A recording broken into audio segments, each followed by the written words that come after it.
Good evening, ladies and gents. It's episode 5 of the Club Racing UK podcast. Hope everyone is doing well out there. I'm Robert Lewis, host with Nick Holmes, Stefan Marsh. We've got a special guest today. It's Paul Harvey from G&M Motors. We're going to talk all things MSVR today. First of all, just to introduce, we've introduced ourselves, but I just want to thank everyone for episode 4. We had over 1,000 live views, creeping up to around 1,800 since episode 4 went out. I was absolutely mind blown about that, as was Nick, as was Stefan. The feedback we've got from everyone is absolutely fantastic. So thank you all. You are the reason we do this. This is by club racers, for club racers. So as long as you guys want us to do the content, we'll carry on. No problems there. So good evening, gents. How are we all doing? Marvelous. Yeah, good, mate. Really good, thanks. Paul, are you nervous? Are you nervous about joining the podcast at all with this lot? Well, I mean, I was kind of thinking that earlier in the series with less viewers probably would have been better, but it can only get worse from me on. So, fill your boots, let's go for it. We're super popular and super cool now, so yeah. There we go. There we go, lads. We've got a scapegoat now. But good evening, Mario Neophyte, who's watching. Good evening, Mario. Hope you're doing well. Nick, how are you doing, sir? Yeah, good. Yeah, gearing up to go racing in a few weeks. Getting the last few bits ready for the KA. Back to work this week as well, which has been pretty cool. So a bit of normality. Yeah, doing good. Fantastic. Nick, your wife is watching at home as well. She says hello. Good evening, Emily. Thank you for loaning us Nick again. Hello, darling. Stefan, how are you doing, mate? You're all good? I'm all good, thanks, Rob. Fantastic, mate. And obviously looking forward to the KA race in a few weeks' time. I can't wait. Obviously, it's going to be epic to be back out. Just to be at a racetrack, let alone racing. I think that's the thing. As soon as we pull into the gates, it's just going to be, we're back home. There's a journey there as well. Just loading up the van and going. It's exciting, isn't it?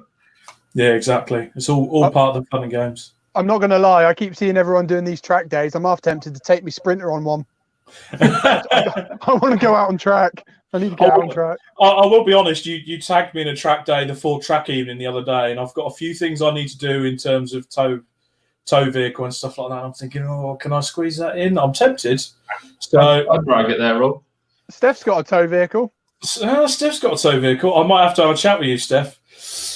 With that, boys and girls, we go on to the news. And the first news is the HRX Interclub Series with Uncle Luke's has finished. It finished last Sunday. Came down to the wire in the Xbox lobby with Jason Howell narrowly beating Ed Whitehouse. Crispin Williamson dominated the PC lobby, and ditto for Andrew Holmes on the PS4. Andrew Holmes, yes. Something set up by your fine self, Nicholas, to get people through the boredom. Like you say, yeah. There's. I mean, everybody's doing it, but we figured with the following we've got of multiple club races across multiple championships, why not pull everyone together? And it went down really well. Like I say, I got to say a massive thank you to HRX and Uncle Luke for supporting that. It was really good because I got to see the design of the HRX gloves today.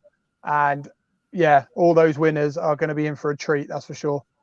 They are looking pretty sexy. I believe Uncle Luke's is supplying a trophy to each of the winners as well, so we look forward to seeing that. Yeah. And, of course, I've also been racing with Mr. Paul Harvey, who joins us this evening in the Sam Pearce Clio Cup. Then we tried a bit of endurance. But understandably, all the laughs and the jokes that we've had along the way, it's time to go out and do some real racing now. So I look forward to going out and doing that. Yes. Right.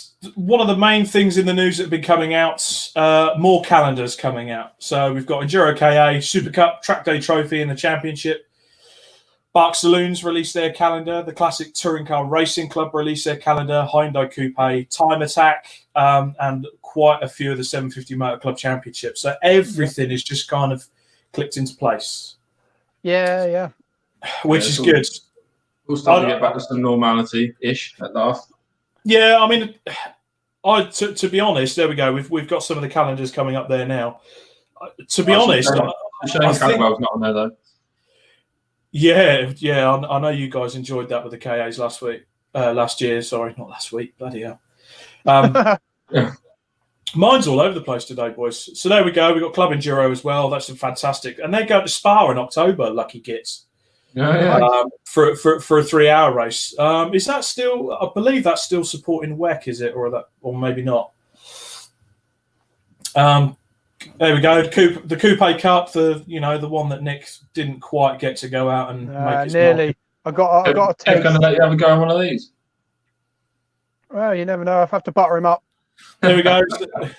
The Classic Touring Car Racing Club as well. Obviously, Ian had a live session with a few of the organisers on there earlier in the week. So did, yes. Everything's just slowly coming together. I think there's still a little bit of nervousness around, isn't there, guys? Certainly from a few people. I think there's still a little bit of nervousness just about maybe getting a second wave and just trying to be careful. And it's just still the unknown, isn't it? Problem is, it would. Yeah, I know I'm going to get laughed at for saying this, but you just got to suck it and see now, really, haven't we? We just got to get on with it, see what comes of it. I think it's dulled down enough to warrant us going out now. Yeah, certainly. I mean, Paul, what's your kind of thoughts on returning to racing? Are you nervous, or are you sort of leaving it a bit, or are you going straight back in? Yeah, I mean, we are going to leave it a bit. I think one of the things we were coming into this season was a step up into Super Cup, and that meant a new DC5 for the driver, Sam Gay particularly, who'd be looking at that car. And effectively, because the pre-season was shut down, other than one day at Snetterton where we did our mandatory power run, we've had no running in the car whatsoever. So We've done no testing, completely new car, completely different setup. So I think probably through July and August, we're going to be using that for preparation, testing on track days, just to get some seat time and get back into the swing of things. And then probably end of August, going into September, October, because the season's extended a little bit, you'll probably see us back out in anger. Fantastic. So obviously you'll be at every other racetrack with Sam Pearce and co, just trying to tweak the fine details and get everything as it should be. Yeah, we're a Kent-based team, and Brands Hatch is just up the road from us, and we're pretty lazy, so we like easy logistics. So Brands Hatch is a place to go. And fortunately for us, as you've probably just seen from the calendars, a lot of the races the back end of the year are based around Brands at the Indian GP circuit. So it's just getting some practice and some seat time back into both of those circuits is pretty easy for us. And then maybe dip out at Silverstone, Snetterton, and it's just nice to do a day at Goodwood if you ever get the opportunity as well. So we like to mix it up, but we're also, try and keep it easy. As you say, tow cars, logistics, and everything. So it's always a challenge. So just make it as easy on ourselves as possible, really. Yeah, and I suppose the other aspect to that as well, a lot of club races will still be looking at the budget. Maybe quite a few of them will still be furloughed, only 80% of the wages, so maybe they won't be inclined to do all the rounds either. And I mean, we've certainly seen, track days are banged out. People are being gagging to get out. They've got 3 months of money in their back pocket, some people, and track days even right up to the end of August and into September are starting to get booked out already. So people are keen to get back out. The furlough thing, I think, is important because, as we know, you discussed it, racing is not the cheapest hobby. And at the same time as that, we all seem to manage to get the funds together to go and pursue our thing that we love so much. So hopefully it won't affect paddocks too much. Oh, fantastic. Right, just to grab on some comments, boys and girls. Mario commented on the Interclub Championship. He was commentator for the Xbox lobby. He really enjoyed being a part of it. I was actually speaking to him yesterday about it. He thoroughly enjoyed it. Fantastic. Andrew Butcher's watching, says, hello, guys. How are we doing, Andrew? Hopefully we'll see you soon with Dawn Boyd out in the Mark 5 Golf. Yep. Colin Tester has been in touch. He said, top bloke, Paul Harvey. You must be paying him. Don't tell him that. All the guests are paying. Lawrence Davies watching. Good evening, Lawrence. Vicky Pratt and Tony Hunter. So good evening, everyone. Again. Good evening, everyone. More news to come out. Motorsport UK. They're providing £50,000 worth of PPE to all rescue crews, marshals, and volunteers that are involved in the resumption of racing from July. Fantastic. What a cracking move that is. Yeah. It needed to be done, but again, it just furthers because they realise how important all the volunteers are. It just gives them a bit more security to say, right, we are going to provide you with the equipment to keep you as safe as we can to enable us to do what we do. Well, that's it. They're there for our benefit, aren't they? So, and I think more than ever, the second half of this year, they're going to be even more vital and potentially putting themselves at just that slightly bit more risk. So you can't help but appreciate that. Fantastic. No, definitely. The other news to come out: the Mini Miglias and the Mini Sevens are going to race on the British Touring Car Support package at Brands in August. I was so happy when I saw that. That is amazing. Because let's be honest. Go on. That race at Thruxton last year, was that what you're going to refer to? I was just going to refer to the fact that I even saw it as a comment on when we put the post up, is everybody was suddenly introduced to the world of club racing. And if I'm completely honest, I believe they put on a much better show than the big boys. I am slightly biased, obviously, because we represent club racing, but I don't think anyone could disagree with that. The Mini... Yeah, I think they should every now and then, in the round, every now and then, just put a surprise, series in there just for one race, just to showcase a bit of club motorsport. What's the most engaging kind of motorsport out there? Like, the fans watch BTCC, and so many people don't know about the club stuff that goes on at the weekend. Yeah. We harp on about this for so long. Why not chuck the Hyundai Coupes in there for one weekend and then, have a show car on show and show people just how easy it is to get into motorsport? Easy, but yeah, be perfect. I mean, yeah, obviously there's money involved. Blah, blah, blah, blah. Of course there is. But you say that. I mean, the Mini Cooper class is doing 3 rounds, I think. And it was I think, Paul, it was in the WhatsApp chat that we're part of with the Clio Cup. We've got a chap on there, Alex Neville. And we commented on the entry fees, and I think the entry fee triples just for the British Touring Car rounds, simply because it's on the Toka package for that weekend. Yeah, that's exactly right. Yeah. Yeah. So you kind of think, okay, it's a professional sort of bubble that they're going into with the TV and everything, and that's effectively what you're paying for. But still, effectively, it's a club racing series, but. We might be a bit controversial with thoughts on that. We may not be, but I'm certainly looking forward to seeing the minis. I can't wait to see them. I cannot wait. My daughter has got a favourite one as a Tiger Print Mini we saw at Donington one year, and she's convinced that's her car. So if that's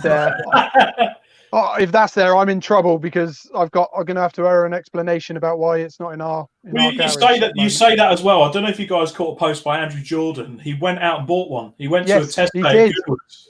He said, I went there with a trailer with 1 car on it and ended up bringing home 2. There was a guy there testing a Mini Miglia that was for sale. He thought, I love that.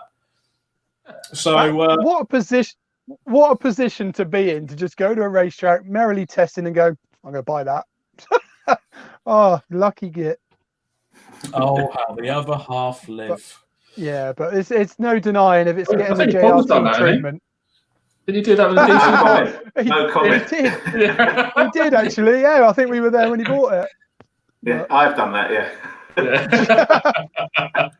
What car is that? Is that the ex Steve Rolls car, or is that the ex Pat McCarthy car?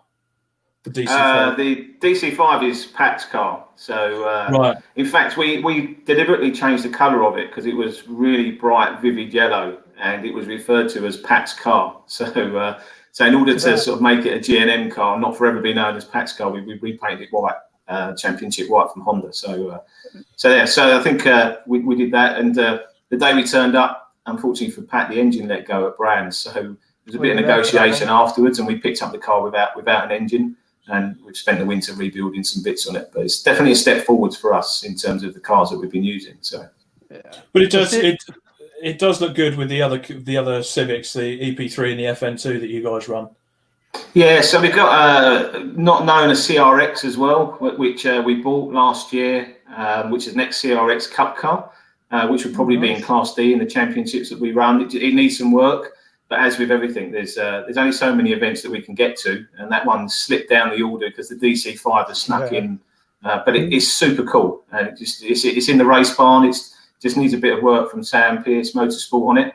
But yeah, it's a nice bit of kit, and obviously the Honda connection we'll come to later. So. Is that good looking stable? It is. Not bad. Is that the ex Andy Smith CRX roasting bark saloons, or am I? It is. Yeah, I think it finished P3 in the championship back in the 80s. It's got a lot of history behind it. And we came across it, reasonably cheap. It needs a bit too, but it's still got the original cage, the original engine, everything like that. And it's got its battle scars. It's got a bit of character about it. But yeah, we need to get that out at some point. So. The only reason Nick and Steph make I'm a bit of a racing geek, but however, chaps, it did race in Bark Saloons last year. That's how I know it. No, to be fair, I recognised the car and I thought I'm just rubbish with names. So I probably, I was thinking it was that car, but I couldn't tell you whose it was. But. All the cars that we've got is the one that gets the most interest. If we put it on social media, it's the one that everyone sort of that's a cool car. So we need to do something with it, I think. I think it was the. I'll take it out. Yeah. I think it was probably one of the best one-make series in the 80s when Honda backed that series. So it was. I mean, I've seen some of the YouTube footage and just the racing, the way the cars are drifting and sliding on all four wheels through the old Snetterton last chicane and stuff like that. It's super cool. It's got a lot of history behind it. Yeah, Nick, come and have a play with us. We'll get you out. I'm up for that. Yeah. I think one of the ones I used to race with, Ken Allard owns it, and I think it was the celebrity car that Honda put up, and it was raced by Noel Edmonds. What? The Honda put up a celebrity car in the CRX Challenge in the late 80s because they had the money to do it. And amazing. I think Noel Edmonds raced one in period when he was the presenter of Top Gear. Don't quote me on that. I think Noel Edmonds did a bit of racing, didn't he, around that time? So probably true. Yeah, he probably did. Just back to some comments. Mario Neofitu totally agrees with Nick. I think that's to do with the minis. Steph, Cameron Harpin Beaver has commented, I'm pretty sure Steph would love the Tiger Print Mini. That's my cousin. He'd want a pink one. And he would. You probably would. Would that go with the Boyzone look that Carl Graves mentioned last week? I'm not sure it'd go with the Boyzone look, but I'm sure I can make it work. There we go. The last bit of news from this week, the BRSCC announced also via the Club Racing UK paddock the City Car Cup. Ooh, yes. Yeah. I have put in the notes in here. It has received particularly mixed reaction, and as I write the scripts for these podcasts, and the one rule that I put, I am neutral with absolutely everything, so you have to weigh up both sides of the argument. Yeah. So you guys have probably had a look at the comments on there. So what do you guys think? Pros, cons? It's another bit. I mean, it's quite good that they got all three models of that car. I can't remember them all now. Was it the C1, the Igo, and the Peugeot? Yeah, that's quite cool because it mixes up a bit of looks. But obviously, they're all exactly the same. But as a lot of comments say, it is depleting possibly other championships and other grids to kind of go to theirs. So maybe that'd be an issue. I think the thing about it, from my perspective, is people are trying to get into cheaper forms of motorsport. You guys do the KAs, the C1s are very similar. I think there's enough love to go around. I don't think it will necessarily eat into other championships per se, because we know that most of those grids are really well subscribed. But I mean, Down Lomas tried it, I think, with Club 1000 out in the Nürburgring initially. Load of 1 litre cars, and you guys know, you don't have to have 400 horsepower under your right foot to have great time. So if it brings more affordable racing, and spec racing is something that's reasonably attractive, although we don't do that ourselves. So it's about the competition in the same sort of performing vehicles, and more down to the driver than just how much budget you can throw at the car. I'm all for it, and I wish the guys best of luck with that series, to be fair. Yeah, same. I mean, obviously C1's boomed, KAs have gone pretty well for the MSV, and then obviously this is BRSCC's answer to those. I think it's a little bit misleading when they say like it's a cheaper form of motorsport. It's still cheap in comparison, but it's certainly not the cheapest motorsport out there, because it's still sprint racing. I believe it's not endurance style like what we do. It's 45 minutes, so semi-endurance, It's a semi, but going back from our last episode where you're doing pounds per minute in the seat, it's certainly not going to be one of the top. But I mean, the cars are amazing. The cars look really good, and as you say, it's got a good. The thing is, what we got to remember is you've got BRSCC members that will then go off and do this as well. Although it appeals to people outside of the BRSCC, it's BRSCC looking after themselves and introducing a series. Then it mixes it up, doesn't it? Not everyone wants to go do 6, 8 hours, 12 hour, 24-hour races. Some people do want to do a bit of sprint, and I'm sure they could share it with a mate, 5-minute race. I'm sure there'd be a mandatory pit stop to swap over. Yeah. It's another step up in it, so they can get their teeth in there, and then if they want to move over to 24 or whatever, then I believe the C1s are compatible in each series, so they can. They are. You've got to make some modifications to the current C1 spec, so you can't fit them straight in. So obviously there is that little bit that it shouldn't dilute the C1s that are. I mean, there's thousands of C1s out there anyway. I've seen so many for sale at the moment. I don't think you're going to dilute that series. If we all set up a C1 championship, you're not going to dilute it. I don't think. They're bloody everywhere. Or just reading the comments. Phil Neal's watching. Evening, Phil. Mario Neophytus, he's put a very valid point here. I think club racing is in danger of becoming too diluted with too many championships for the same cars. It's something that we need to discuss in another episode, certainly. I think the City Cup isn't diluting. It isn't diluting the championships that are already out there. There isn't hundreds of 107s or the IGOs or C1s, and they're not going to take it away from other championships. There is championships out there that are doing exactly that, and as you say, we're going to cover it in a future podcast. They're the championships I think we need to work on. Yeah, I don't believe that this City Cup is doing that at the moment. That's fair. It's certainly they've got a lot more modifications than the current other series. Yeah. Carl Graves has commented. Evening, Carl. No, the roll cages aren't the same. I think that was the main bit. That's what I mean. City Cup have their own spec roll cage, so you can't. Yeah. I think the worry was, I mean, they have said they will accept the original C1 from the series, but they'll have to do the suspension modifications that the City Car Cup will have. So I think if you're the C1 teams that had a car that, someone like Gary Parks has a number of C1s that he can run for customers and himself, someone watching like that can go, right, I can run a car in the C1 Championship and then take that car and run it in the City Car Cup and still run their businesses that way. But it's a different format, and you need to fit some different bits to the car. So you've got to weigh it up, haven't you? Yeah, I mean, I think it's always going to put some people's noses out of joint that will think they're copying, but it's one of those. Unfortunately, you're not going to please everyone in motorsport. I saw one comment, and obviously everyone's kicking off. It's a city car. It's going to be no different from the KA, about 70, 80 brake horse maximum. And as we've already mentioned this evening, yes, they're not fire-breathing race cars. They haven't got the drama of a race car. Yeah. But get in the seat of one when you've got 30 of them around you. Trust me, your heart is still racing. You're still having fun.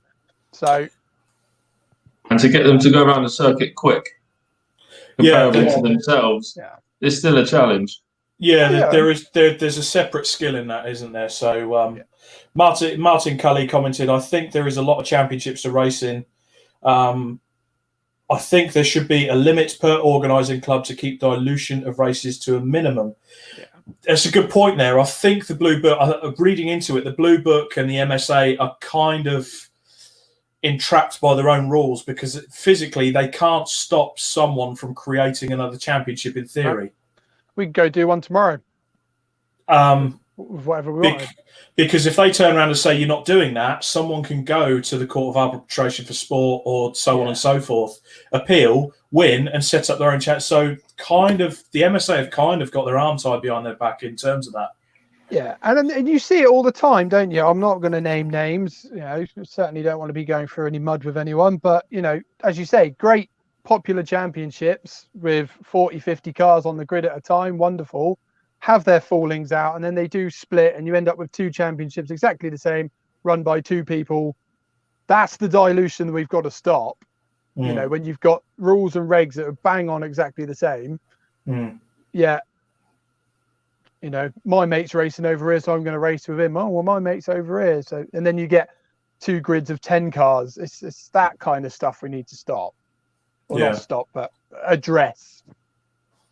Yeah, of course. Right, we'll move on to that, chaps, to save a bit of time. So I'm sure we'll come back across that topic. And we move on to today's main talking point, motorsport vision racing. So first meeting in 2006 with the Lotus Elise Trophy. Motorsport Vision, I mean, Jonathan Palmer literally bought the rights to the 5 tracks from what was Octagon back then, who spent a lot of money, lost a lot of money, and buggered off back to America. So Jonathan Palmer bought the 5 tracks, created MSV. So that's Brands, Snet, Alton Park, you guys know the tracks. And then in 2006 came Motorsport Vision Racing. And you think now it's 2020, so you're looking at a racing club that's 15 years old coming up to, and you look at how big they are, how diverse they are, what grids they've got, how good the grids are, and what they've done for Club Motorsport in the past 15 years is outstanding. Yeah. I suppose it's a good thing. We can all be quite biased here this evening in the fact that we've all raced in their championships, apart from you, Rob. No, to be honest... I've always raced in Bark meetings. Yeah. And I'll be honest, when I worked with you guys last year, I was on the KA team with you guys. I was very impressed with how MSVR was set up and how they did things. I'm not going to lie about it. I was very impressed, and certainly characters like Stuart Garland, who runs the Enduro KA Track Day Trophy, Track Day Championship, and the Super Club, have done a bloody good job of keeping massive grids, keeping their competitors happy, cost-effective, good racing, and people keep coming back, and they do that for a reason. I mean, Paul, you're firmly in there, as you've already listed about 4 or 5 cars in your shed. Yeah, there's obviously a reason you're in amongst it. I never really selected MSVR as that's who I wanted to do. I kind of fell into it a bit, as most people do. Did some track days with some friends, and they decided to enter the Track Day Trophy. And I consider the Track Day Trophy to be MSV's answer to a gateway drug, to be honest, because it gets your foot in the door, and it really is and has always been designed around taking that first step from track days into racing. And when it was originally set up, you had to have at least one driver that had done less than 6 races in the car. And once you've done more than that, the idea was to progress through the championships, which is exactly what we've done. And I mean, you mentioned Stuart. He's an amazing character, him, Sophie, and the team that look after us so very well. And I don't know how he does it, because he's spinning many, many plates with what he's asked to do. And yet you ping him an email, you get an answer pretty quick, And he's also managed to keep that balance, because MSV is obviously a massive corporate, given everything that we know about them, but still to maintain that club feel. And I think Stuart and the team are a big part of the reason why we've managed to still achieve that in the series that we race in. So it doesn't feel like you're racing in a big corporate. It does feel like a club. Yeah, you're with good friends, aren't you? It's this, as you say, the people you compete with, you're just as chummy with the organisers. And as you say, any issues, you can just be like, hey, what's happening here, and bang, they got the answer straight away. So, and we look at the other spectrum of that now. The MSV hosted the World Touring Cars at Brands till about 2010. They've hosted the DTM there multiple times. They've got the Masters Historic Festival since about 2007, 2008. Now, at those meetings, I attended several of those meetings as a spectator. Obviously, with the World Touring Cars and DTM, they have a couple of support races. So you have W Series and GT Open, stuff like that. But they will also make sure they include a couple of good club packages on there. So I believe one year I watched the Toyo Tires Racing Saloons at a DTM meeting in 2009, where it was a packed grid of 40 cars, good racing, and that was on the DTM, the big boys. And you'll have, crowds of, 20, 30,000? Massive crowds. I mean, we talk about the minis. They were at the DTM meeting, I think it was last year or the year before. Again, big grids, 40-odd cars, and it was actually, it wasn't that much in terms of their normal entry fees and stuff like that. And they were sat in front of a massive crowd, BTCC size crowd. And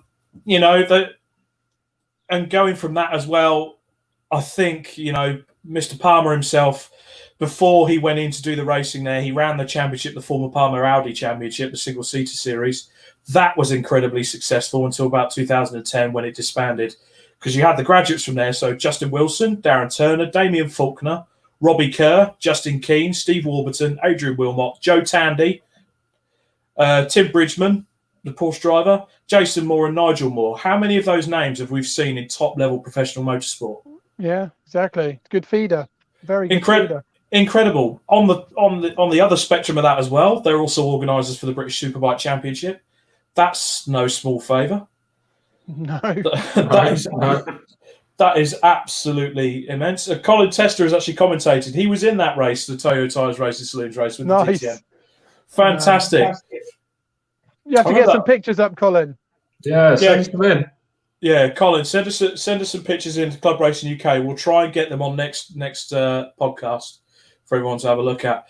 They organised. Can you guys remember the Super League Formula, which was like a Formula One car crashed into a football stadium? You had all these. It looked like a Formula 3000 car, but they were either sponsored or signed off on by football clubs. So you had Liverpool FC had a car. I think Feyenoord, PSV. I've lost Nick. I have no idea what you're talking about.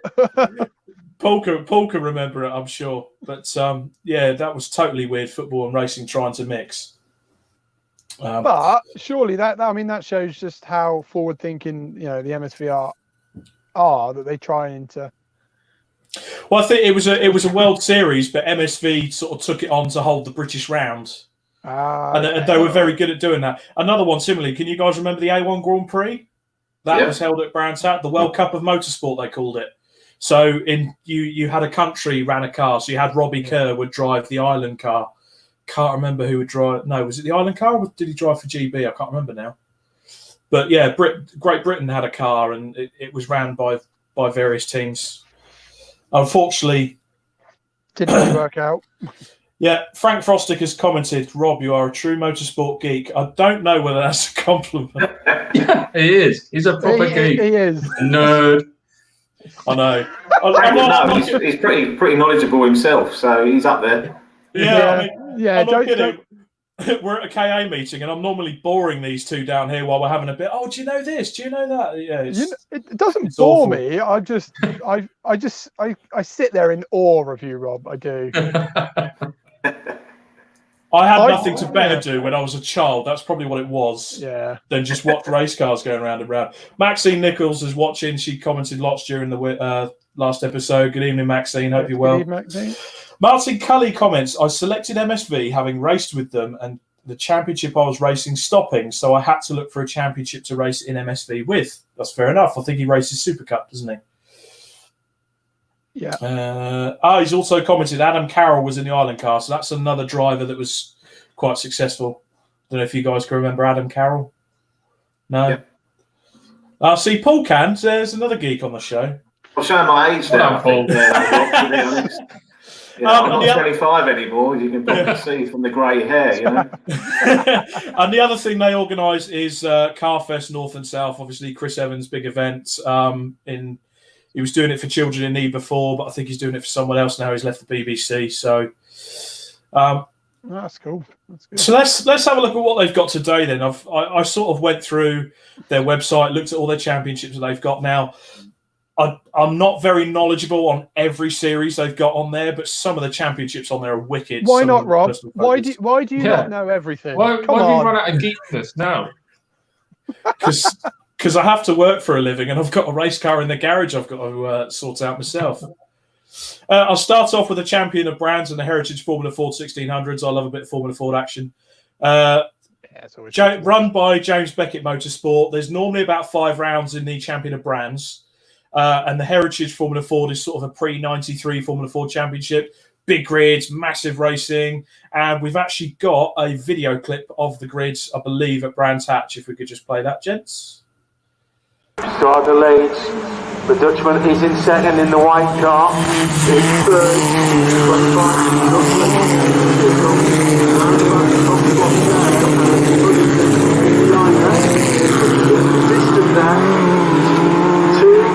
43, then the 25.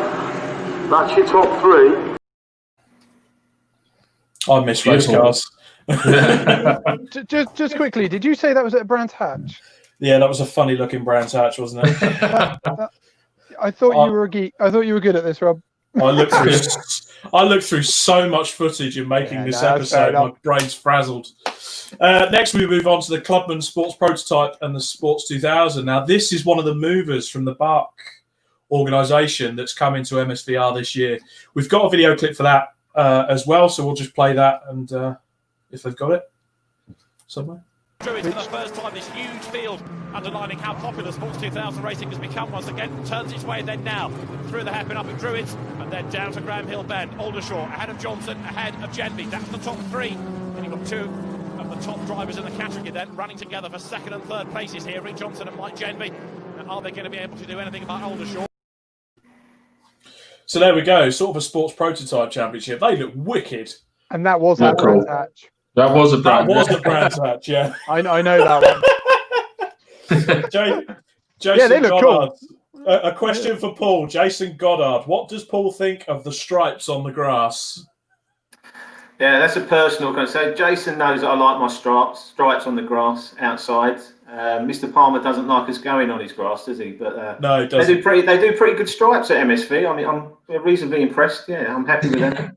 I was going to say, you put a picture up of the outside of the front of your house during lockdown on one of the WhatsApp groups, and I got stripe envy. I can't do that on my lawnmower. Yeah, ex-cricketer, you see. So obviously, I think it hangs over from back in the day. So there we go. I like the stripes. Yeah, and what a lot of people don't realise, ladies and gents, as well, Paul Harvey's also on the committee for the Essex Cricket Club, Essex County Cricket Club, effectively the Premiership of professional cricket. Oh, nice. You know. Ooh, I like it. I've got to ask, how do you do those stripes? I'm curious. I think it's a whole other podcast.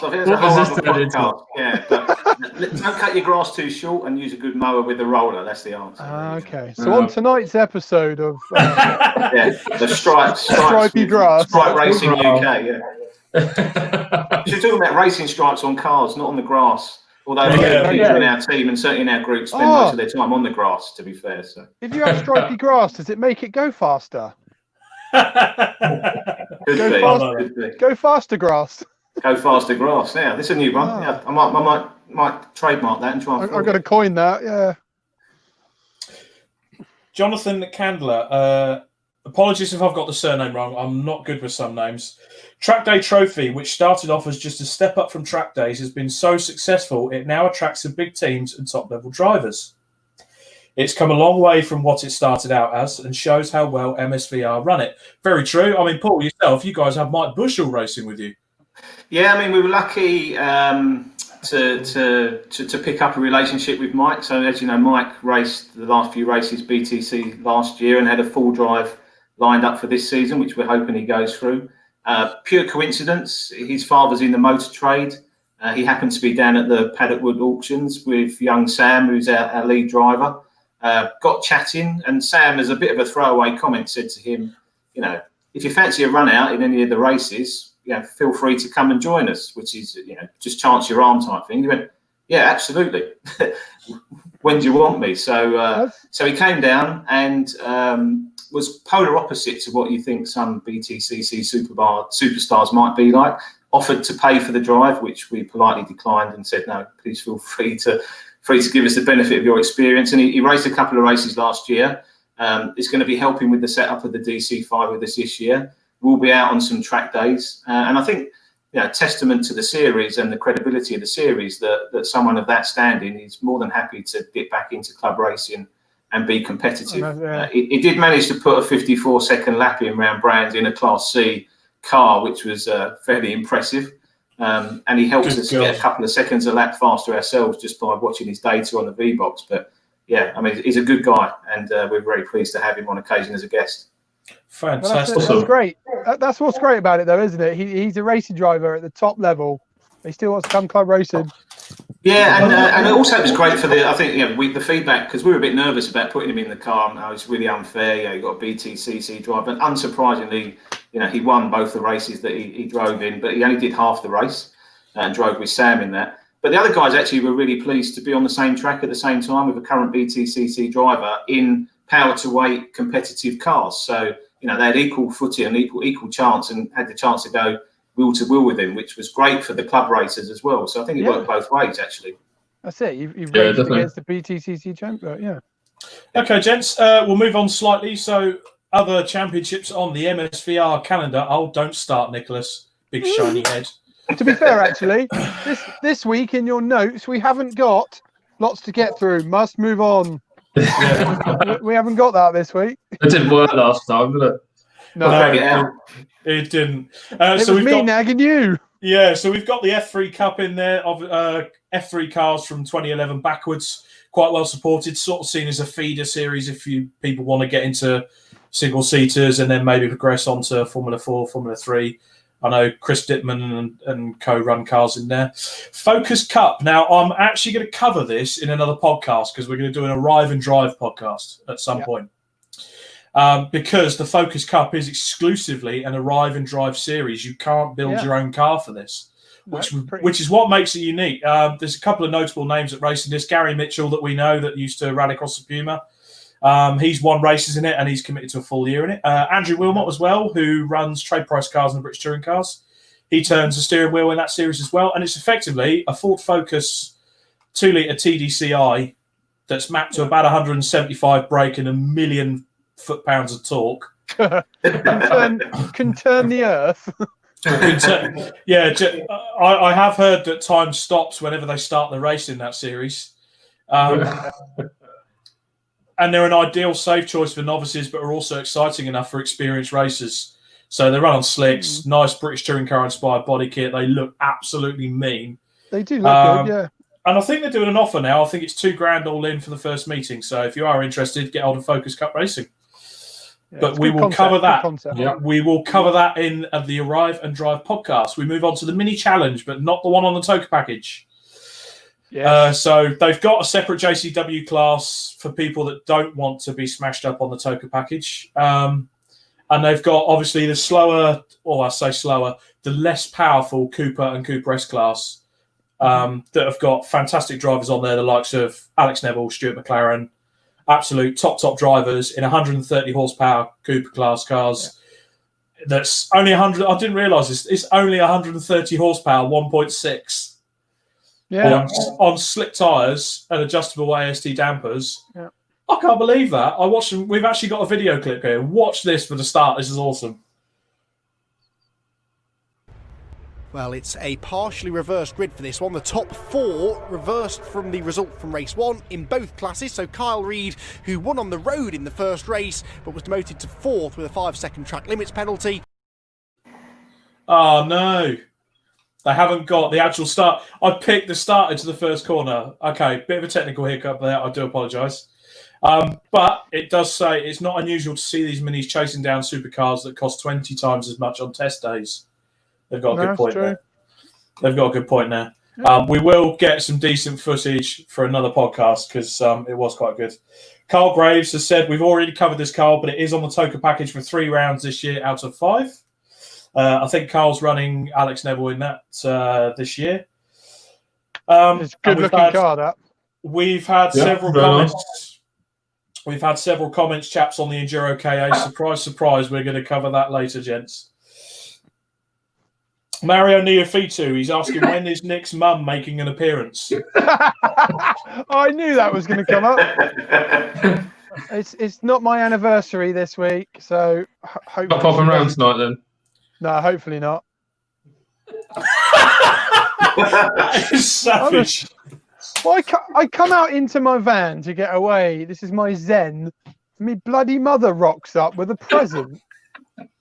I must say, it was a lovely present. It was some nice little fudges. I think, fudges and chocolates and stuff. So it was very nice.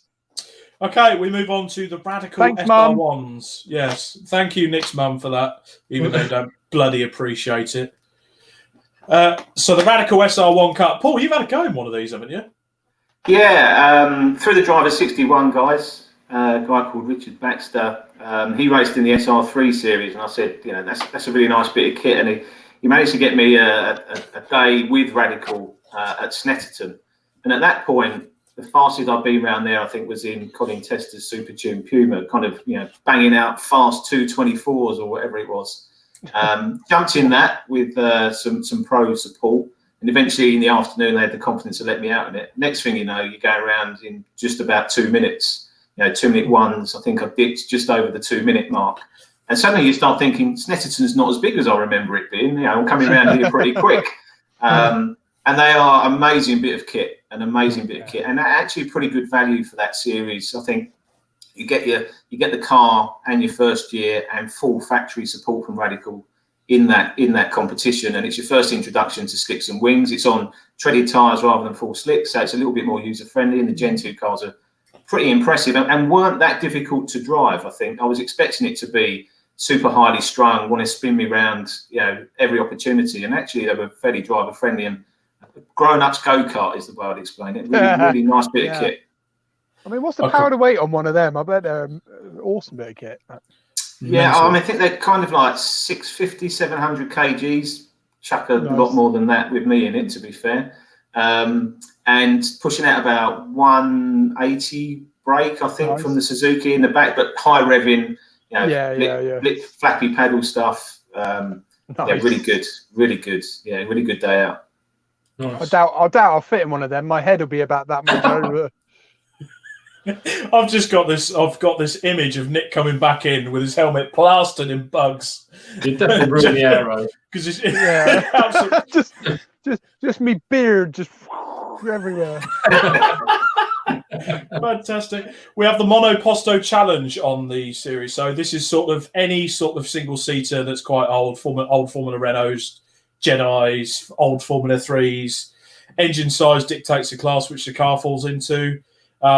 I think that it's kind of the emphasis of that is pushed towards an amateur driver having a single seater as opposed to a professional race team that's looking to move up the ranks into Formula 3 and Formula 4 and on the professional calendars, and some top drivers on there as well. The Production BMW Championship. I know Carl Graves will be watching tonight at one in his heart. I know you love that series, Nick. I love that series. I want an E30 race car so badly. Well, Carl Graves, if you are watching, mate, we do want to get you on a future podcast. I want to cover this in the Arrive and Drive podcast because I know a lot of the cars on that grid are Arrive and Drive cars. Yeah. But we have got a clip here, and hopefully it goes well this time. We've got Michelle Livings in the pit lane, poised to pounce if anybody retires into the pits, and also conducting the podium interview. So away they go. And this is looking like the start of the race, in fact. So no green flag lap as they surge towards Paddock Hill Bend. That's a pretty cool looking grid, isn't it?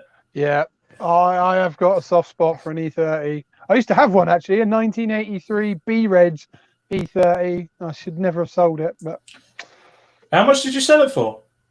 Don't. Just don't. Okay. Right? I sold it because we were upscaling the family. I sold it for us. I sold it and bought a Zafira. But I tell you something. My God. If you look at the prices of E30s now, it was certainly missing a zero off of it. That's for sure. Same with anything. If you've got an old XR2 nowadays, it's worth about £1 million, supposedly. God. The Toyo Tyres Racing Saloons, run by the Project 8 Club, also tied in with the Production BMW Championship. Some fantastic cars on there. Anything from a BMW M3 down to a Fiesta. Sort of a bit more of a Group N spec type series. A bit more kind of production based with a few go faster bits on it, but they're also running with good friends of ours the Classic VW Cup this year. Yes, it's going to look. That's going to be a good looking grid. I can't wait to watch that one. Yeah, hopefully. I think they're actually going to be running at the SNET meeting with us in the Enduro KA, so yes, we look forward to watching that. The Track Adapt Race Club, we also covered those guys in episode 3, obviously as the underdogs, but they're joining the MSVR fold with the Nippon Challenge, the Tricolor Trophy. So. And Tony again, Hunt. Going back to the conversation that there's a reason the Track Attack Club joined the MSVR package. There's certainly something there that they're doing right. So you can't argue with that, chaps, can you? No. The 7 race series, so for various catering classes from the 310 onwards. Also the chance to race in Europe. The Z cars as well, BMW Z3 and Z4s. They haven't had the strongest grids in the past few years. I think there's sort of been 8 cars per class. I suppose I think there's a few hairdressers sort of still hanging onto the cars, I suppose, so they're waiting for them to get sold. Says you, Rob, look at that haircut. You need a Z4 Z3 or Z4. It's quite niche, isn't it? I mean, it is. I bet. There's not tons of them out there to buy. Obviously, they can't be too hard to build, but it's a bit of a niche market, isn't it? Yeah. Well, there's two models there, a Z3 and a Z4. It's just not like, and you don't see a lot of them as race cars, do you? They look cool. They look really cool, actually, but yeah. There we go. So other notables on the MSVR package, I didn't want to really delve into these purely because I kind of see them as a slightly above club racing in terms of price, the prestige. Yeah, well, you've got the Ferrari Challenge that have their own exclusive race days. Slightly above club racing level. we rock up in our KA and then all of a sudden there's a bloody great Ferrari 488 next to you. Like, what? Yeah. GT Cup, which is basically, so you've got GT Cup run by Butte Motorsport. That's more or less a GT3 and a GT4 series. There ain't no way we're buying a car for that unless Stefan wins the lottery or his missus actually lets him dip into the savings account. No.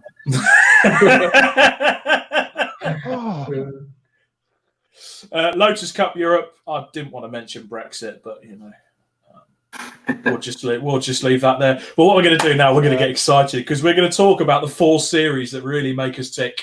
We've touched on it a little bit with Paul so far.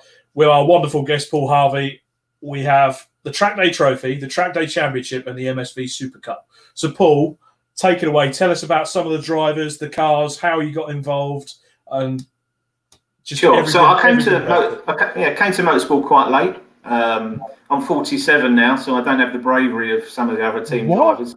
Yeah, amazing. Yeah, nearly 50. If they have an over 50s cup, I'll probably in with a shout at that, I reckon. But I got into it just for doing track days and decided I wanted to get into racing on the back of one of my friends doing a race in the Track Day Trophy. And I thought, well, I'm quicker than those two, so I fancy a go at this. So Dan and Chris, apologies for that. But and I sold my track car as it was and just went out and bought a 182 Clio for £4,000, which had already been running in the Track Day Trophy series. Yeah. A guy called Dave Hitchin, who went on to do the K-Tech Clio Championship in its own right. Yeah. And that car is still in the series now, actually, with Charlie Polk running it. So I think part of the attraction of the MSV is that, the cars endure. There's a really eclectic mix of everything. It's a power to weight category. They used to have the old Class E, which was the bottom end, but it's now Class Ds and it's at the hubs. So, you fit into those 3 categories. And Championship and Trophy are a maximum of 175 bhp per tonne. So you don't tend to get super exotic cars. There's no M3s that fit into that category. But at one end, you'd have a budget build, literally done in your garage. And at the other end, you've got some guys running full-on Gen 4 and Gen 3 Clio Cup cars. And the power to weight keeps it interesting because Graves last year brought out their 130 BMW, which you don't see many of those around. And I think you'll start to see more of them.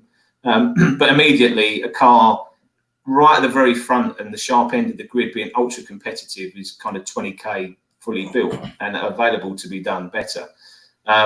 So I kind of got into the Clio, quite liked it with a guy called Russell Harding, who's been racing with us on the Clios, Rob. And then the following year, I went out to the Nürburgring and a friend of mine brought along a guy called Ian Gay and his son Sam, who he owed a favour to, just for a boys' trip for a long weekend that we do every year in April. And Ian happened to own G&M Motors, and G&M Motors are a Honda dealership down in Gravesend in Kent, a fully fledged partnership there. And they also just opened a Subaru dealership out of Mepham in Kent.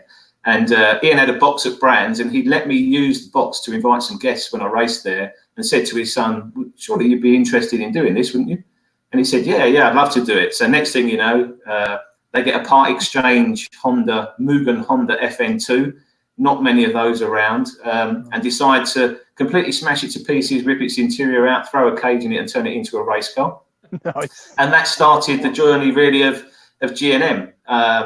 It's a bit of an eclectic mix of people, which is one of the things I like about the MSV paddock. So you've got Sam Pearce of Sam Pearce Motorsport, who builds, prepares, repairs, and looks after us both in preparation. As if you see my EP3 in December, there's a few photos of that knocking around. He did all of that himself, other than the final bit of bodywork. but he prepares and looks after us at race weekends, and has managed to turn the car around. And so he's part of our team, but also took that from being just a hobby into almost a business, and is looking to push that into being his full-time employment at some point. So he's a massive asset. And then we're also really closely linked with the Super Tune team. I did my ARDS with MSV, and the guy who was my ARDS test guy that day was Colin Tester of Super Tune. And one thing I thought after I did my ARDS test was actually, am I any good? And the best thing I could have done at that point was get some driver training. So Colin's been my driver coach ever since. And I think that's one of the attractive things about the MSV package is you can do your ARDS, you can get coaching, you can meet some great people, you can come at it from a very low level and progress on your way through, as we've done, a £4,000 Clio, which I sold for about the same sort of money, and the guys have developed that. I moved into the EP3, Sam then brought the FN2, and we went into Championship, which was a bit more controlled tyre, but we're still able, because a lot of the time the races are on the same weekend, to do both races. So you can do Championship and Trophy. So you get two 45-minute races on the same day. That's us there in the front. And Sam did a really great job, had a few wins in the Trophy races, and partnered up with Mike a little bit, and then came P2 in the Championship last year, having had a good run at the Championship the year before. So we just narrowly missed out, and it went down to the end, the last race. And what you've got is Sam, who's a young guy coming up through the ranks, who did share that drive with Colin for most of the season, actually racing against Simon Harrison, who's an ex-Clio Cup racer in a full Gen 3 car, right the way to the last race, on the last round, on the last weekend. So it's a very close Championship, controlled tyres, preferential rates on those. So that was good. And then you get the chance to step up. So Sam said, okay, I've kind of done that. He's 25, so he wants to go faster. I want to go slower and go back down into Class D, so I get time to think about things, I think. But he went out and we acquired the DC5 from Pat. And that will probably be a Class B. And if we really wanted to push it and modify it, push it into Class A. And the Super Cup then has an eclectic mix of vehicles right the way through from sort of Class C cars like my EP3 all the way through to M3s and everything else. So so we're looking forward to getting that out, because you don't see many DC5s racing. And I think one of the other things that was attractive for us is last year the circuits that we visited included 4 GP tracks. So we had Donington, Silverstone, Brands GP, and Zandvoort in the last year before it became an F1 track. And there's not many series as a bloke who literally can go and do their ARDS, pick up a £4,000 car, and then go and drive in competitive racing. And there's racing throughout the grid. John Candler's in our category. I race against him quite a lot. Throughout the grid, you're always in a race, and they're big grids. There's 40-car grids, and we've been undercard to quite a few major series, British GTs and some other things. And people hang around to see that race because they're the cars that you and I relate to. They're affordable. They're representative of what people tend to drive on track days. And you've got this great mix. And throwing that into the MSV organisation that you referred to, and Stuart, right the way through from Stephen, who's in the paddock and puts us in the right place and looks after us. So I started with a cheap car and a gazebo from Halfords. And now we've progressed, thanks to the G&M support and Sam's support on the preparation of the cars, into being a reasonably competitive outfit. And it's handy having a car dealer because he can buy a 50-foot motorhome and put it on the asset list and sell it at some point for a profit, and all that kind of stuff. So it's an eclectic mix of people. We've made some great friends: the Grays Motorsport boys, the Super Tune guys, the Green Star Rob and Tom, who we all know each other. The Honeybones, so the Jordan and Ray Honeybone, who raced the Gen 4 car as well. John in the Lionheart car, the Pro-Am guys as well. I mean, they're pushing the limits of what you can achieve from a Clio 182. They're really pushing that forwards, and that's the type of thing you can do. You can still be competitive, and you don't have to throw loads of money at it. And the power to weight works, but you get all of the benefits of MSV circuits, MSV organisation.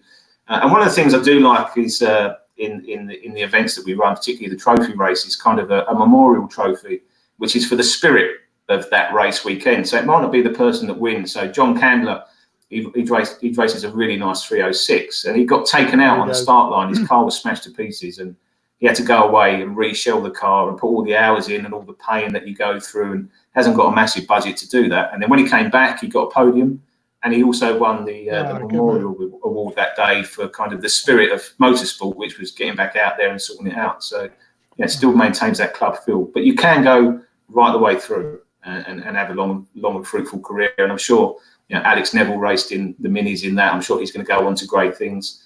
So it's an eclectic mix of cars, people, but still the same sort of paddock camaraderie that all of those series have.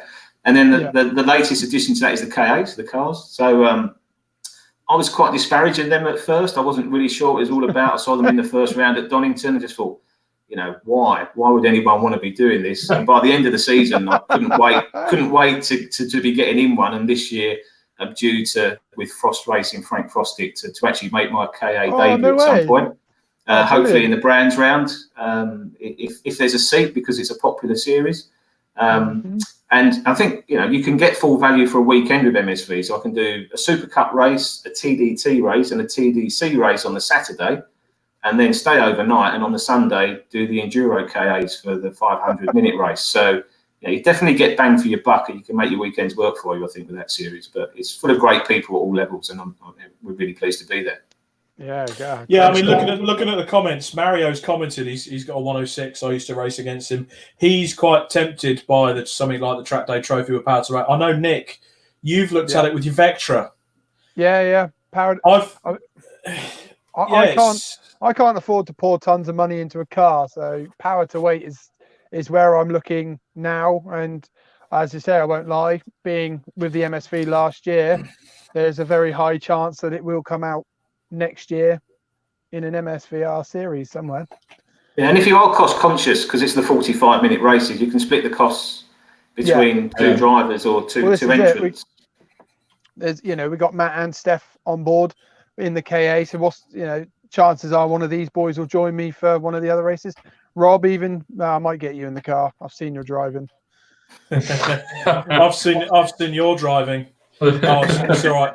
It's before 9 o'clock, mate. I won't say anything too bandy, but when he puts my Focus in full opposite lock going down into Graham Hill Bend the first time he gets in the car, it does make swear words come out of your mouth. But no, I'll be honest.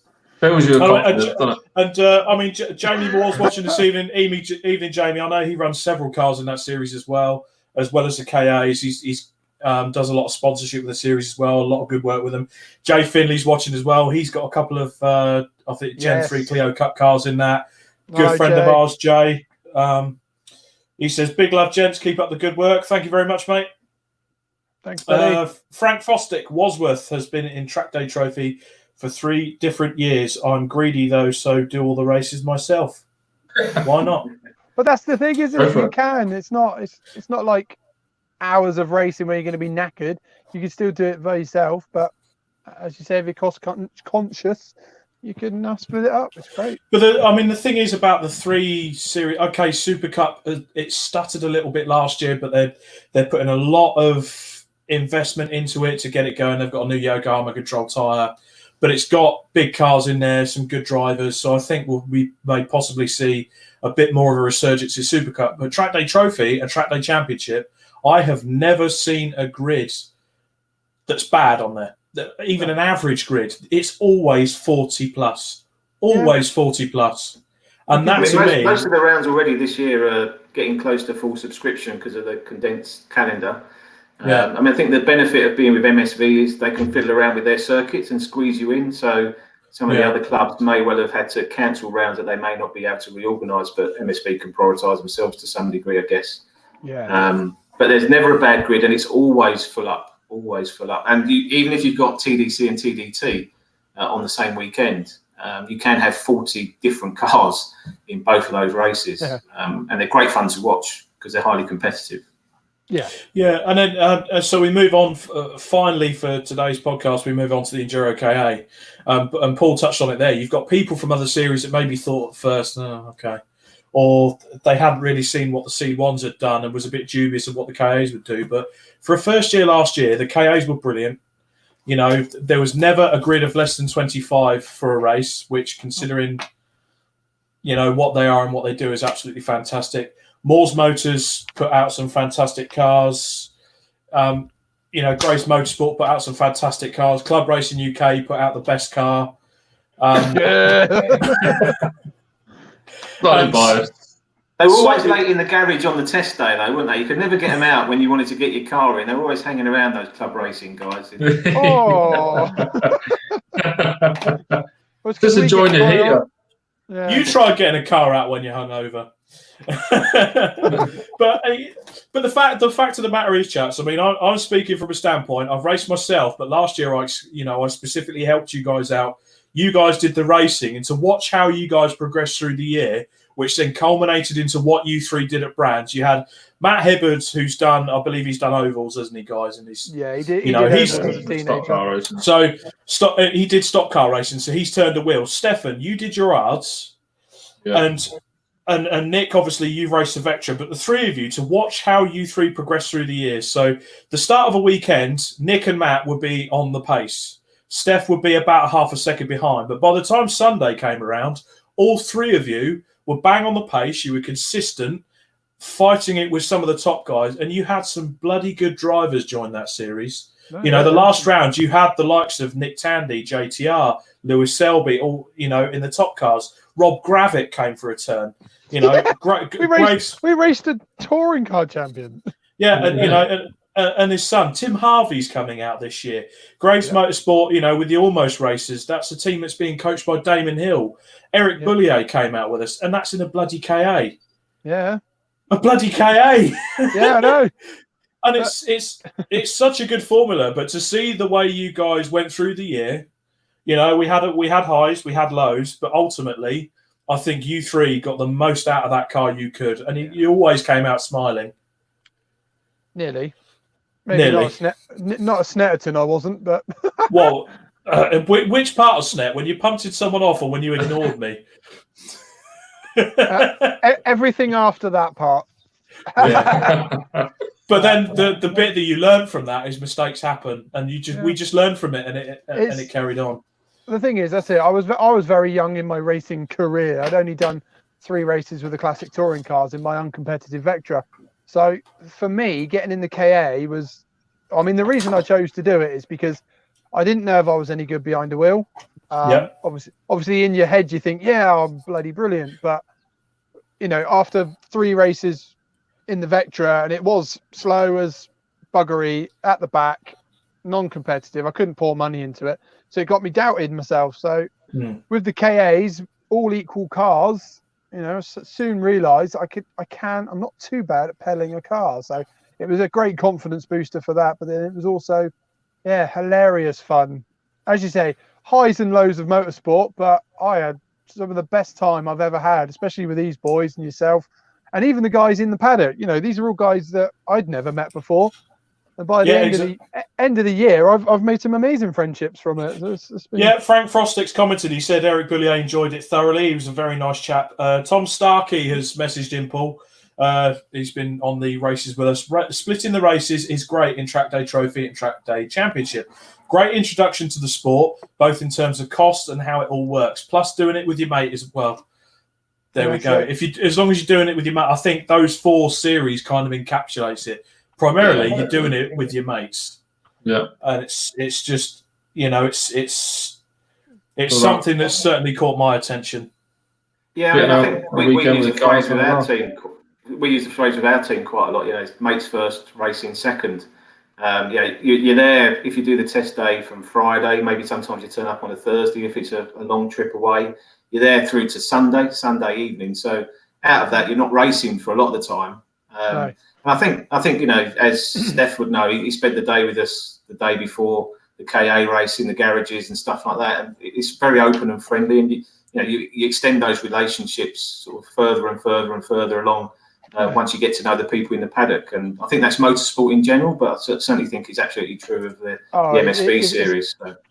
Yeah, it's a different environment, isn't it? Even if you never race, our mechanic Jay, for instance, he's itching to get out, but the amount of stuff he was doing for people around the paddock, like he's there spannering our car, and then all of a sudden someone's like, "Oh, I need this doing with my car," and boom, he's gone. And it's just just be careful about letting your mechanics race though, because Sam's our mechanic. And he got in the car after the Brands GP round last year and proceeded to be the quickest out of all the drivers. So he's gone and done his ARDS test, and he's going to be racing this year. No. He's less keen on doing the spannering. So that's the first thing. And secondly, is they can show you up, so just be careful. All right, Jay is not racing. He's half the weight you are as well. Don't. He is. He's probably a quarter of the weight of me. But no, I mean, to be honest, watching the KAs last year, it reminded me of when I used to do the Forbidden Championship. You don't want me to say, but it was kind of the slower formula, just having good fun, good racecraft. You can say it once, Rob. It did remind me of the 2CVs, and it's again, it was just the camaraderie. You know, I did a 24-hour race with that, and that's a big part of it. When we did the 12 hours, which we're going to go and do on the 4th of July, you know, there's a difference between doing it with your mates and doing it with a professional team, I think, and it's all part of it. It's just that to me is club racing in a nutshell. Yeah, I mean, I've seen both sides of it. Like when I first started out wanting to go racing, I helped with the Fiestas, and you know, we were with a team, CRUK race team, that were they were doing arrive and drives effectively, but you had guys rocking up, paying for it, that were quite minted, and just, it was all wrong. The feel was all wrong. These guys just rocked up in their expensive cars, drove around a little bit, and then you never saw them again. And straight away I was like, nah, that's not how it should be done. So the fact that the camaraderie you get in around the paddock with your friends, family as well, you know, family come along, that's much better. That's much, you know, that's what you want. Exactly. Frank Frostick, playing PlayStation. He's part of that fan club, is he? Less said about that, the better, Frank. That was in the garage on the Friday, wasn't it? We were playing PlayStation in there. Yeah. Tom Starkey, first time meeting the club racing boys was a wet KA race at Alton last year. Great battles all day, loved it. We went to the test day, didn't we? And it was absolutely glorious weather. Got to race day and it absolutely chucked it down. I think it was me and Tom. I think it was when I was out of my stint with Tom, and I don't think we was in the same race. I'm pretty sure he was miles ahead of me in laps, but we were together our whole stint and we were just battling the whole way through. It was awesome fun. Fantastic. Simon Sheridan, he's had a conversation today about doing a certain Enduro KA round, so we look forward to seeing you out. I think he's going to be out with the CMMC tin tops this year, from what I could gather. Jay Finley's asked if he could have a go. What, in our car? You can come and have a go. Yeah, why not? Only if I get a go in one of his cars. Just to get a Clio. Yeah. We should just get your negotiations out of the way every week, Nick. I mean, you've got about 15 drives so far on the back of the he doesn't share any of them with us. He just takes them all for himself.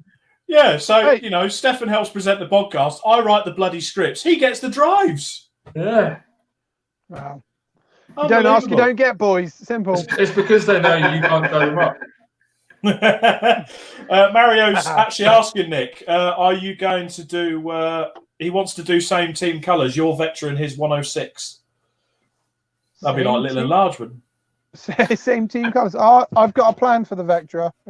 We'll see if I can pull it off. Jay Finley, I've got bad news for you, Nick. Jay said no. Oh. So to put it bluntly, that's pissed on your bonfire. Yeah. And with that, chaps, we've read through the comments. I think we've more or less wrapped it up there, gents. Yeah. Anything more for you guys to add? No, I think it's been a really good show, actually. As you say, showcasing MSVR. Obviously, there is other clubs we will cover in the future. So if you would like to, you want us to talk about your club, get in touch. We'll get you on as a guest as well. So. Yeah, Phil Neal has messaged. He's looking forward to a few beers at SNET with us. Obviously, he's going to be on the pit crew with us. Yeah. Looking forward to a few beers at SNET and a KA 12-hour as well. Bless him. It's going to be good. We'll fill him full of beer. Don't worry, gents. It'll be nice, won't it, actually? Because, actually, I believe the next podcast, is it after SNET? Because SNET's less than 2 weeks now, isn't it? Let's get the calendar up. It's the Wednesday before. Oh, even better then. So we'll be gearing up to go. We'll be gearing up to go. As of yet, I'm not sure what the next topic of the podcast is going to be. I've got several scripts I wrote. Yeah, several scripts on the go, so it's just whatever I choose to have. But with that, ladies and gentlemen, thank you very much for listening. Before we go, Rob. Well, before we go. A reminder that the Club Racing UK competition for a £100 gift voucher for HRX. The closing date is now the 30th of June. So if you're a member, signed up to a member on our website, by the 30th of June, you're automatically entered. And then we will announce the winner shortly after. It may not be on the same day, but it'll be around then, not long after. Yeah, absolutely. So join, follow. There you go. Look, www.clubracinguk.co.uk. Sign up as a member. It's £2 a month or £20 for the year, and you'll instantly get all our discounts and priority posting, and you'll get entered into our competitions. Yeah, fantastic. And of course, as the racing starts to sort of commence, we'll be looking at doing a lot more video content, online content. Yeah. I'll be trying to do my bit to help you guys out with the ambassadors, trying to do some interviews at 2 meters, of course. And just generally getting the feeling and the vibe with videos around the various paddocks. So yes, yeah, it'd be good. Yeah. We'll be able to cover racing content soon. Obviously, these podcasts we're talking about what's happening and what's happened. But yeah, fingers crossed we'll actually have some race footage and results and things like that to be talking about. So all that's left for me to do now, chaps. Thank you very much, Paul Harvey, for joining us. It's been a pleasure. Thanks, Paul. Thank you, Paul. Thank you very much. Thanks, guys. Keep doing the good stuff. Cool. No worries, guys. So I've been Robert Lewis. That man down there has been Stefan Marsh. And that man over there has been Nick Holmes. This is the Club Racing UK podcast. We'll see you in 2 weeks. Bye-bye. See you later, guys.